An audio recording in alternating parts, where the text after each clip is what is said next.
je m'appelle Juliette Trébuchet et je suis tombée dans la marmite toute petite.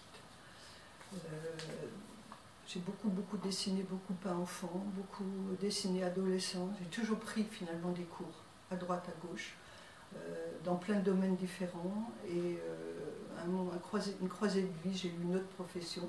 Et une croisée de vie, après divorce, cancer et autres, j'ai complètement abandonné mon autre profession pour me donner complètement à l'art, qui me titillait depuis toujours. Et là, je suis corps et âme dedans. Je dirais jour et nuit. Au départ, j'ai vraiment une grande pratique d'art abstrait. J'ai pris 10 ans de cours avec un professeur d'art abstrait qui m'a vraiment donné beaucoup de bases, qui m'a vraiment bien fait travailler. Et au fur et à mesure, je me laisse un peu traverser par ce qui vient, par l'air du temps et par les événements de la vie. Et il se trouve que ma mère est tombée malade, elle habitait Nantes, et elle nous a fait promettre de mourir à la maison, ce qui fait que j'ai commencé à prendre des photos d'arbres, parce que je marche beaucoup, des photos d'arbres au sol, tombés, des écorces. Si vous avez l'habitude de regarder les arbres, vous pouvez voir un petit peu le travail des écorces, c'est absolument magnifique. Et j'ai brodé au pied de son lit, parce que ça a duré 2 ans. J'ai beaucoup brodé, alors que je ne suis pas du tout une brodeuse, je n'ai jamais appris la broderie, mais tout mon travail d'art abstrait m'a servi pour trouver les lignes, pour trouver l'harmonie des couleurs, etc. Et après sa mort, je me suis rendu compte que, en regardant bien les arbres, ils montaient vers la lumière. Et c'est là où je me suis mis à broder des arbres de 3 mètres de haut.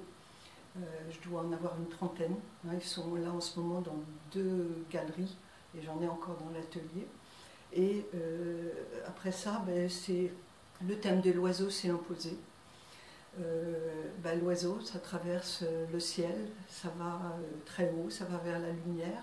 Et à partir de là, l'équipe d'Art et Chapelle m'a proposé donc une chapelle. Quand je l'ai visitée, j'avoue que j'étais extrêmement dubitative. Il ne faisait pas beau, il pleuvait, il faisait froid. Et je suis rentrée en me disant non, je ne prends pas cette chapelle parce que je ne me sens pas inspirée. Et dans la nuit, ça m'a beaucoup travaillé. Et j'ai ressenti, en fait, c'est peut-être un petit peu étonnant, mais j'ai ressenti la douleur de tous ces gens qui sont morts pendant les colonnes infernales. Et j'ai voulu finalement leur rendre hommage, toutes ces âmes décédées. Je ne suis pas du tout politique, c'est pas du tout politique, c'était plutôt un ressenti du lieu. Et j'ai voulu leur rendre hommage en créant des corbeaux qui seront au sol, mais sur des fils d'or, qui sont passeurs d'âmes et qui vont s'élever dans le ciel avec des oiseaux brodés.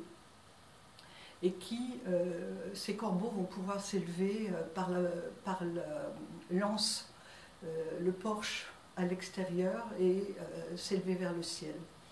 Voilà.